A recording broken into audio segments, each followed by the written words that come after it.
Nabi tidak suka bawang merah dan bawang putih. Tapi setelah itu beliau memerintahkan, kalau kalian silakan makan. Nah, ini menjelaskan hukum bawang merah dan bawang putih tadi itu memakannya itu menjadi makruh.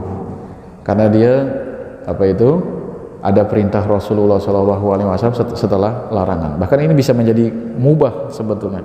Tapi ini Nabi tidak menyukainya. Tapi untuk umatnya yang suka bawang merah dan bawang putih, silakan. Ya, untuk kita demi kenyamanan masjid ini, kalau makan yang bau-bau seperti itu ketika sholat Jumat atau sedang sholat berjamaah, ya sikat gigi lah, sikat gigi. Jadi ketika Assalamualaikum warahmatullahi sebelah kanan, orang di sebelah kanan kita tidak mabok, atau Assalamualaikum warahmatullahi, orang sebelah kiri kita tidak mabok. Atau sekarang sudah canggih bapak-bapak, ada dokter gigi di scaling lah itu gigi kita bagian dalam supaya gigi kita bersih dan wangi seperti itu bapak-bapak ya. Kalau siwak atau sikat gigi kan biasanya cuma bagian luar. Kalau di scaling kan bagian dalamnya itu, ini iklan dokter gigi itu bapak. Tapi ini sunnah menjaga kebersihan mulut kita. Ini Rasulullah sampai tidak makan bawang putih dan bawang merah.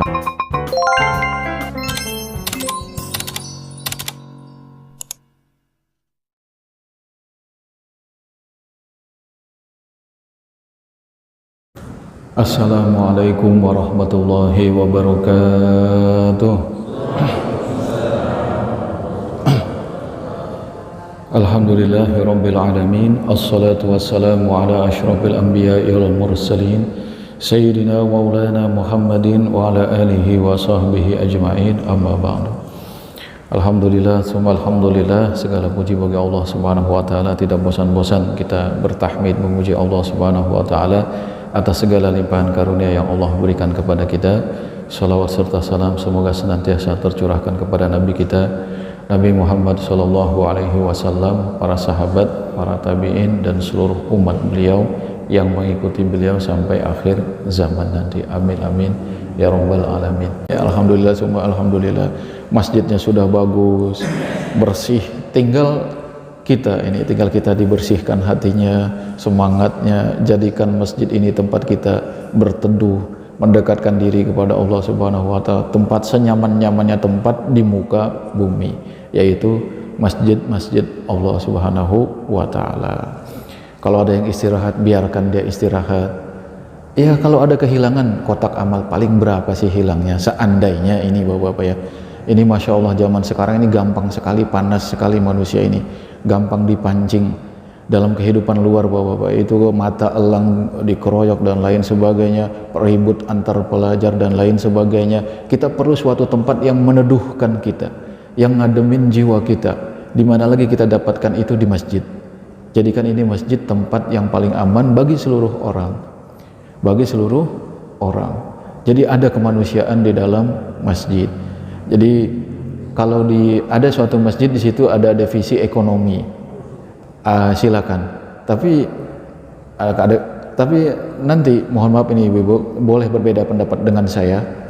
Kalau saya kurang setuju ketika masjid dijadikan sebagai tempat perkembangan ekonomi, karena ketika Rasulullah SAW sampai di Madinah, beliau ada 3 hal yang beliau lakukan: membangun masjid, mempersaudarakan kaum muslimin, khususnya kaum Ansar dan kaum Muhajirin. Yang ketiga, membuat piagam Madinah, perjanjian antara penduduk asli di situ dan kaum muslimin. Nah, Nabi nanti membangun pasarnya jauh dari masjid, di sebelah selatan Masjid Nabawi. Terus beliau bersabda, ini kan kalau ada orang yang berjualan di dalam masjid, Nabi bilang apa? La arbahallahu tijarataka, Allah tidak menguntungkan perniagaanmu. Itu maksudnya apa? Satu harian kita sudah mencari rezeki di pasar, satu harian sudah mencari dunia di pekerjaan kita dengan berbagai macam cara. Di pasar sudah dijadikan di selatan Masjid Nabawi, masa di masjid masih pola pikir kita cari uang. Ini bapak-bapak, ini boleh berbeda pendapat dengan saya, tapi saya pribadi cenderung ke pendapat yang mengatakan masjid ini jangan dijadikan basis ekonomi. Nah, kalau di luarnya atau di sekelilingnya nanti silakan. Tapi untuk di dalamnya jangan sampai nanti dikhawatirkan. Nah itu. Jadi jadikan masjid ini tempat kita berteduh, beribadah kepada Allah Subhanahu wa taala tanpa tendensi duniawi. Nah, itu, tanpa tendensi duniawi. Semoga Allah Subhanahu wa taala memberikan balasan kepada penggerak-penggerak untuk pembangunan masjid ini yang memberikan sumbangan baik material atau moral, dan semoga Allah Subhanahu wa taala memberi keberkahan siapa saja yang memakmurkan masjid ini. Amin amin ya rabbal alamin. Itu Bapak-bapak ya. Ini kita sudah sampai di bulan lalu tentang sampainya Rasulullah Shallallahu Alaihi Wasallam di Kuba. Kuba pada saat itu masih di luar Yasrib, di luar batasan Madinah. Sama seperti Uhud. Uhud juga kalau sekarang, kalau kita lihat peta sekarang, Uhud itu masuk dalam distrik atau daerah kota Madinah. Tapi dulu Uhud itu di luar Madinah, di luar Madinah. Sampai Rasulullah Shallallahu Alaihi Wasallam di Kuba. Disitulah Rasulullah Shallallahu Alaihi Wasallam beberapa hari, tidak sampai 10 hari, beliau tinggal di situ di rumah Kalsum bin Hadam. Disitulah Ali bin Abi Thalib menyusul Rasulullah Shallallahu Alaihi Wasallam. Setelah Ali bin Abi Thalib menyampaikan titipan-titipan musyrikin Quraisy, mengembalikan titipan-titipan musyrikin Quraisy. Di situ di Kuba itu Rasulullah Shallallahu Alaihi Wasallam membangun masjid apa? Masjid Kuba. Ya kalau bapak-bapak ini alhamdulillah sudah pernah umroh semua. Insya Allah saya yakin pernah umroh semua. Ada yang belum pernah? Udah pernah semua kan? Ini. Ada yang belum pernah umroh. Ini alhamdulillah sudah pernah semua. Ada yang paket hemat umroh itu Bapak. Sholat subuh berjamaah, terus duduk berzikir, nanti matahari terbit 10 menit setelah syuruk sholat 2 rakaat. Itu pahalanya sempurna seperti pahala umrah. Man shallal fajr fi jama'atin summa qa'ada yadhkurullaha hatta tatlu asy-syams summa yusalli rak'ataini kanat lahu ka ajri hajjatin wa umratin tammatin tammatin tammatin. Siapa yang sholat subuh berjamaah terus duduk seperti ini, berzikir atau baca Quran atau boleh pengajian, terus nanti matahari naik terbit, kalau waktu syuruknya haram sholat, tunggu 10 menit baru sholat sunnah syuruk atau sholat sunnah duha, awal waktu duha itu 2 rakaat. Itu kata Rasulullah Shallallahu Alaihi Wasallam, dia akan memperoleh pahala sebesar pahala haji dan umrah, sempurna sempurna sempurna. Di situ Allah Subhanahu wa taala menurunkan firman-Nya, la masjidun ussisa 'ala taqwa min awwali yaumin ahaqqu an taquma fihi rijalun yuhibbuna ayyatatahharu wallahu yuhibbul muttahhirin. Sudah kita bahas tentang masjid kemarin, kita singgung. Saya kok ngelihat bencana Sibolga, Sumatera Barat. Yang saya ingat itu kejahatan terhadap seorang mahasiswa yang tidur di dalam masjid, yang dikeroyok menjelang subuh itu. Jadi kalau lihat bencana Sibolga, banjir itu, yang saya ingat itu musafir yang istirahat di dalam Masjid Agung Sibolga, yang diseret-seret dianiaya sampai meninggal. Tidak lama setelah itu bencana itu. Jadi Masya Allah, jadi artinya Bapak-bapak jangan sampai masjid ini menjadi tempat kekerasan. Kalau hilang, paling hilang berapa duit sih? Ada orang mencuri kotak, paling diisi kotak, itu pun tidak layak untuk langsung dibunuh, apalagi sampai difitnah. Itu nauzubillah summa nauzubillah. Summa wasala sayrahu ila Madinah. Terus Rasulullah Shallallahu Alaihi Wasallam setelah beberapa hari di Kuba melanjutkan perjalanannya ke Madinah. Sampailah Rasulullah di Madinah tanggal berapa? 12 Rabiul Awal. Jadi ingat tanggal kelahiran Nabi, ingat juga tanggal sampainya Nabi di kota Madinah. 12 Rabiul Awal. Kalau berangkatnya tanggal 2 Rabiul Awal. Nah, disitulah kaum Ansor setelah Nabi sampai di kota Madinah disambut dengan begitu bahagia. semua kaum Ansor ini berlomba-lomba menarik kekang unta Rasulullah Shallallahu Alaihi Wasallam dengan tujuan Rasulullah mau tinggalnya di rumah dia sampai Rasulullah naik unta. Kaum Ansor mengelilingi menyambut dengan penuh kegembiraan. Semua berharap unta itu bersama Rasulullah singgah di rumahnya, tinggal nginep untuk sementara di rumahnya. Terus apa kata Rasulullah Shallallahu Alaihi Wasallam? Ini ada mukjizat ini Bapak. Jadi mukjizat, di antara mukjizat Nabi itu pohon saja Nabi bisa membuat pohon berbicara. Di antara mukjizat Nabi juga itu hewan juga bisa tunduk kepada Nabi Muhammad Shallallahu Alaihi Wasallam. Nah ini ketika beliau menunggangi unta beliau, terus kaum Ansor itu menginginkan untanya ini berhenti di depan rumah kaum Ansor. Mereka berlomba-lomba agar Rasulullah singgah di rumahnya. Apa kata Rasulullah? Da'uha fa innaha ma'muratun. Biarkan unta ini sendiri berjalan, karena dia diperintah oleh Allah Subhanahu wa taala. Nanti di mana dia berhenti, di mana unta itu berhenti, di situ aku akan tinggal. Ini maksud Rasulullah Shallallahu Alaihi Wasallam. Akhirnya unta tersebut berjalan di gang-gang kota Madinah, sampailah di situ ke Mirbat, tempat penjemuran kurma. Ada lahan kosong tempat penjemuran kurma yang dimiliki oleh 2 orang anak yatim dari Bani Najjar. Nah, tempat penjemuran kurma itu punya 2 orang anak yatim dari Bani Najjar, bertepatan di depan rumahnya Abu Ayyub Al-Ansori. Nah itu. Nah nanti ini ibu bapak, nanti di tanah anak yatim inilah dibangun Masjid Nabawi. Sebelumnya di situ sudah ada sahabat Rasulullah Shallallahu Alaihi Wasallam yang membuat musola di tempat penjemuran kurma tersebut. Nah setelah sampai di situ Rasulullah bilang apa? Hahuna al manzil insyaallah. Disinilah tempat tinggalku insyaallah. Jadi selalu pakai insyaallah. Di sini tempat tinggalku insyaallah. Ini Nabi saja bilang insyaallah. Ya. Waja'a Abu Ayyub fahtamal ar-rahla ila baitihi. Abu Ayyub Al-Ansari datang, terus apa itu? Bekal-bekal perjalanan Rasulullah diturunkan, bebannya dibantu dimasukkan ke dalam rumah Abu Ayyub Al-Ansari. Di situ anak-anak kecil, anak-anak wanita yang kecil itu keluar menyambut Rasulullah Shallallahu Alaihi Wasallam, ingin bertemu dengan Rasulullah Shallallahu Alaihi Wasallam dengan penuh kegembiraan. Terus mereka mendendangkan syair, nahnu jiwarun min banin Najjar, ya habbaza Muhammadun min jar. Kami adalah tetangga-tetangga dari Bani Najjar, betapa baiknya Nabi Muhammad itu sebagai tetangga kami.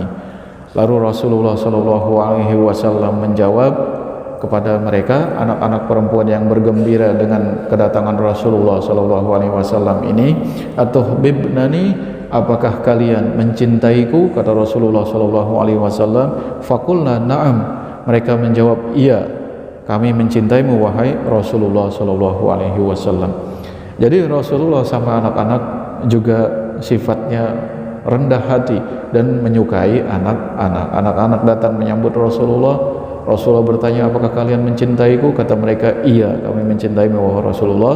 Terus beliau bersabda, faqala wallah Allahu ya'lamu anna qalbi yuhibbukunna. Sesungguhnya Allah mengetahui bahwa hatiku juga mencintai kalian. Tinggallah Rasulullah Shallallahu Alaihi Wasallam di rumah Abu Ayyub Al-Ansori.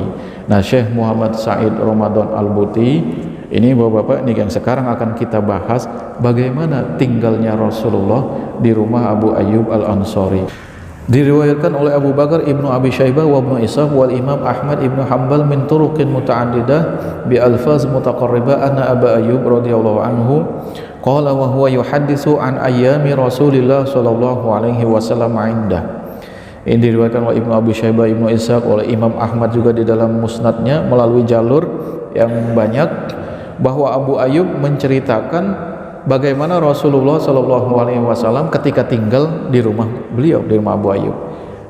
Abu Ayyub mengatakan lama nazala Rasulullah sallallahu alaihi wasallam fi baiti nazala fi asfalil bait wa ana wa ummu Ayyub fil ulwi. Ketika Rasulullah sallallahu alaihi wasallam selama beliau tinggal di rumahku, kata Abu Ayyub Al-Ansari, itu Rasulullah itu memilih tempat yang lebih rendah. Abu Ayyub, aku dan bersama istriku di tempat yang lebih tinggi. Nah ini, jadi di dalam rumah Abu Ayyub ada bagian yang lebih tinggi, Rasulullah tinggal di bawah, di atas lantai biasa, lantai dulu masih pasir. Nabi di bawah, tuan rumahnya Abu Ayyub dan Ummu Ayyub ini istrinya tinggal di bagian atas. Fakultu lahu, akhirnya Abu Ayyub ini kok nggak enak Rasulullah di bawah, saya ini di atas. Beliau berkata, ya Nabi ya Allah, bi abi anta wa ummi inni la akrahu wa a'zumu an akuna fawqaka wa takuna tahti fazhur anta fakun fil a'la wa nanzilu nahnu nakunu fis sufli. Wahai Rasulullah sallallahu alaihi wasallam, ayah dan ibuku menjadi tebusanmu. Ini istilah bahasa Arab. Aku tidak merasa nyaman wahai Rasulullah, aku tidak enak ini. Aku bersama istriku tinggal di bagian atas, sementara engkau tinggal di bagian bawah di dalam rumahku ini. Kalau begitu wahai Rasulullah, pindahlah engkau dari bagian bawah ini, di atas pasir ini, di atas tikar bawah ini, pindahlah ke atas, ke tempat kami, tempat aku dan istriku. Kata Rasulullah SAW apa? Faqal ya Aba Ayyub, innahu la arfaqu bina wa biman yakshana an nakuna fi asfalil bait. Wahai Abu Ayyub, sesungguhnya lebih nyaman bagi kami dan bagi orang yang tinggal di rumah ini untuk tinggal di bagian bawah ini saja. Ini lebih nyaman bagi aku. Ini kata Rasulullah sallallahu alaihi wasallam. Jadi begini kerendahan hati Rasulullah sallallahu alaihi wasallam. Tinggal di rumah Abu Ayyub Al-Ansari, tuan rumahnya Abu Ayyub dan istrinya di bagian atas, Rasulullah di bagian bawah. Ketika diajak, wahai Rasulullah, ini engkau di atas sajalah, biar kami yang di bagian bawah ini. Kata Rasulullah, tidak wahai Abu Ayyub, ini di bagian bawah ini sudah lebih nyaman bagi aku. Kata Rasulullah sallallahu alaihi wasallam. Pada suatu hari, kata Abu Ayyub Al-Ansari, inkasarat jarratun lana fiha ma'un yauman. Akhirnya ada wadah, tempat menaruh air, tempat mengisi air, kendi lah. Ada kendi yang berisikan air, pada suatu hari pecah. Karena pecah, airnya kan mengalir ke bawah. Airnya mengalir ke bawah. Fakumtu ana wa ummu Ayyub bi qatifatin lana ma lana lihafun ghairaha nanshibu bihal ma. Kami menggunakan selimut kami tidak punya lap lain selain selimut kami. Maka selimut kami, kata Abu Ayyub dan Ummu Ayyub, kami gunakan untuk meniriskan, mengelap air dari pecahan kendi tadi agar jangan sampai menyakiti Rasulullah Shallallahu Alaihi Wasallam yang sedang istirahat. Ini juga sahabat Nabi yang rendah hati luar biasa, menghormati Rasulullah Shallallahu Alaihi Wasallam. Kendinya pecah, air mengalir, cari elap tidak ada. Kalau kita cari toko dapur atau cari pel, ada dulu nggak ada. Cuma ada satu-satunya selimut mereka yang buat tidur. Cuma itu yang ada, dipakai untuk mengelap air tadi supaya Rasulullah Shallallahu Alaihi Wasallam tidak kebasahan. Takhawufan ayaqtura ala Rasulillah sallallahu alaihi wasallam syai'un yu'dhihi. Fanazaltu ilaihi ana wa ana musyfiqun falam azal asta'tibu hatta intaqala ilal uluwi. Akhirnya wahai Rasulullah, ini kendi sudah pecah, airnya mengalir ke bawah, aku khawatir membasahi engkau, maka pindahlah engkau ke bagian atas. Nah, karena Nabi dibujuk terus untuk pindah ke bagian atas di rumah Abu Ayyub Al-Ansari ini, akhirnya Nabi pindah ke bagian atas. Nah, ini berikutnya bagaimana makannya Nabi di rumah Abu Ayyub. Di rumah Abu Ayyub itu wa kunna nad'u lahul asya. Di rumah Abu Ayyub ini, Abu Ayyub bersama istrinya biasa menyediakan makanan untuk Rasulullah sallallahu alaihi wasallam. Dikasih satu nampan, diberikan kepada Rasulullah sallallahu alaihi wasallam. Nanti beliau makan. Setelah beliau makan, makanan itu dikembalikan kepada Abu Ayyub dan istrinya. Akhirnya istrinya Abu Ayyub bersama Abu Ayyub itu melihat mana bekas tangan Rasulullah. Misalnya ini nasi, kalau untuk gambaran saja, misalnya ini nasi kebuli satu nampan, Rasulullah makan di bagian tengah misalnya, kan tidak dihabiskan, dikembalikan lagi. Terus Abu Ayyub bersama istrinya makan juga, mereka berebutan untuk makan di bagian yang disentuh oleh tangan Rasulullah. Sebagai apa? Tabarrukan, untuk mencari keberkahan. Jadi keberkahan itu mencari kebaikan, mencari kebaikan. Mencari kebaikan di mana? Di bekas tangan yang ada di makanan, sisa makanan Rasulullah sallallahu alaihi wasallam. Fa akalna minhu nabtagi bidzalika al-barakah. Pada suatu saat, suatu malam, Abu Ayyub ini mengirimkan makanan. Cuma di situ di antara lauk pauknya itu ada basal wasaum, ada bawang merah dan bawang putih. Jadi bawang merah dan bawang putih dari zaman Rasulullah sudah ada itu Bapak-bapak. Tapi kalau di Mesir Bapak-bapak, bawang putihnya yang besar, sama bawang merahnya juga itu yang besar juga, Bombay. Kalau kita kan bawang merahnya kecil-kecil gitu. Di Mesir yang segegam gini, yang itu apa? Yang besar, bawang Bombay itu gede. Sama di Arab Saudi juga seperti itu. Di situ ada bawang merah dan bawang putih diberikan kepada Rasulullah Shallallahu Alaihi Wasallam. Nabi mengembalikan nampan tersebut. Terus Abu Ayyub memerhatikan, kok sepertinya tidak dimakan ini, tidak ada bekas tangan beliau menyentuh makanan tersebut. Nabi diam saja, tidak ada bekas makanan yang dicolek oleh tangan Rasulullah Shallallahu Alaihi Wasallam. Akhirnya Abu Ayyub datang menjumpai Rasulullah Shallallahu Alaihi Wasallam, bertanya, ya Rasulullah, bi abi anta wa ummi, wahai Rasulullah, ayah dan ibuku menjadi tebusanmu. Radadta asya'aka walam ara fihi mawdi'a yadik. Wahai Rasulullah, engkau mengembalikan makan malammu, tapi aku tidak melihat bekas tanganmu di makanan tersebut. Padahal aku bersama istriku ini berlomba-lomba untuk memakan sisa makananmu dari bekas tanganmu ini. Terus apa jawab Rasulullah Shallallahu Alaihi Wasallam? Kami melakukan itu wahai Rasulullah. Tadi bekas tanganmu yang ada di makanan itu sisa engkau makan, kami berebutan untuk makan dari situ. Nabtagi bidzalika al-barakah. Kami mencari keberkahan. Faqala Rasulullah Shallallahu Alaihi Wasallam, inni wajadtu fihi riha hadhihi syajarah. Aku mencium bau tumbuhan ini. Tumbuhan apa tadi? Bawang merah dan bawang putih. Aku mencium bau tidak enak dari bawang merah dan bawang putih. Wa ana rajulun unaji. Sedangkan aku seseorang yang kadang berbisik, berdoa kepada Allah Subhanahu wa taala. Jadi aku tidak ingin ketika aku bermunajat, berdoa kepada Allah Subhanahu wa taala atau berbicara kepada saudara-saudaraku, kepada umatku dengan mulut dalam kondisi bau bawang putih dan bawang merah. Apakah dengan demikian bawang putih dan bawang merah menjadi haram? Beliau bersabda, amma antum fakulu. Kalau kalian silakan, kalau kalian suka bawang putih dan bawang merah itu makanlah, kata Nabi.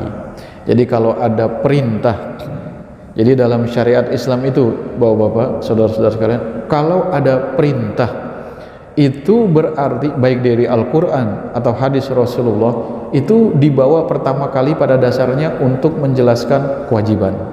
Wa aqimus sholat, dirikanlah sholat, itu pasti untuk kewajiban. Tapi kalau ada perintah yang didahului oleh larangan, nah seperti ini tadi, Nabi tidak suka bawang merah dan bawang putih, tapi setelah itu beliau memerintahkan, kalau kalian silakan makan.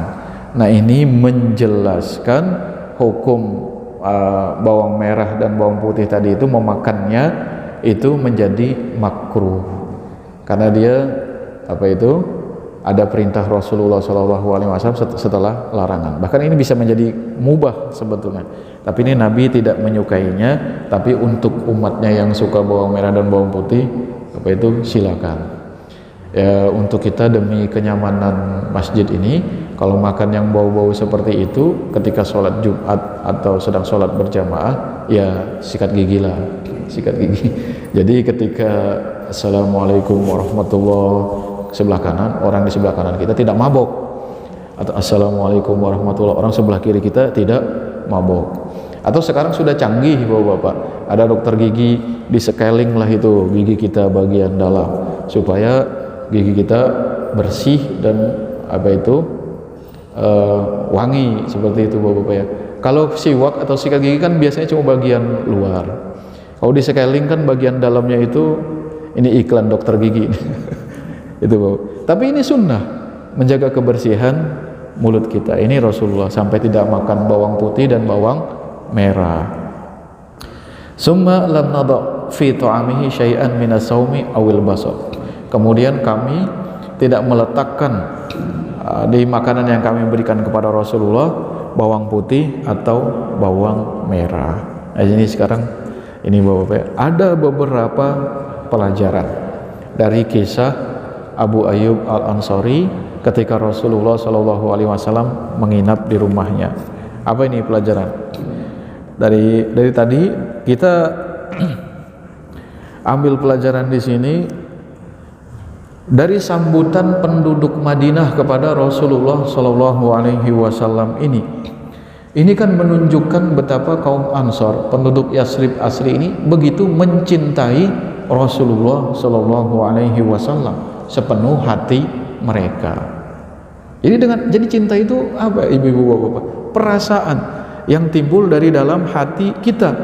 Ada organisasi belakangan mengatakan cinta itu cukup ittiba, mengikuti saja Rasulullah SAW. Rasulullah salat, Rasulullah zakat, ikuti Rasulullah. Cara Rasulullah berjalan, ikuti.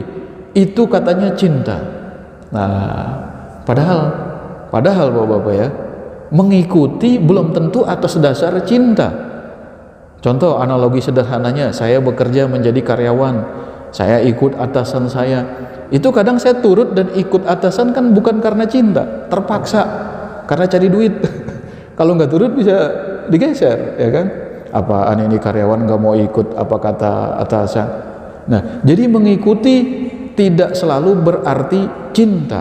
Nah, kaum Ansor ini yang menyambut Rasulullah SAW dengan penuh kegembiraan, ini juga menyambut beliau sepenuh hati dengan kecintaan. Jadi ada cinta, dari cinta lahirlah nanti kita mengikuti Rasulullah SAW. Bagaimana kita mengikuti orang yang tidak kita cintai? Tidak nyaman, tidak enak, terpaksa. Tapi ini kaum Ansor memberikan gambaran kepada kita, ada cinta yang mendalam, baru mereka ittiba, mengikuti Rasulullah SAW.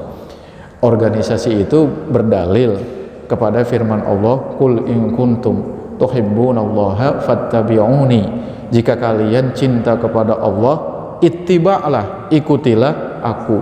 Jadi dengan ittiba itu saja mereka mengatakan itu tanda itu cinta, padahal beda. Cinta satu hal, mengikuti satu hal. Makanya Rasulullah SAW bersabda, la yu'minu ahadukum hatta akuna ahabba ilaihi min walidihi wa waladihi wan nasi ajma'in.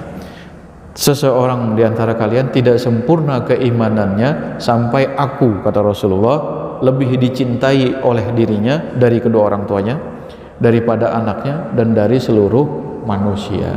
Jadi semakin sempurna keimanan kita, ada kecintaan dari dalam hati kita kepada Rasulullah SAW, bukan sekedar mengikuti saja. Itu kata Syekh Muhammad Said Ramadan Al-Buti.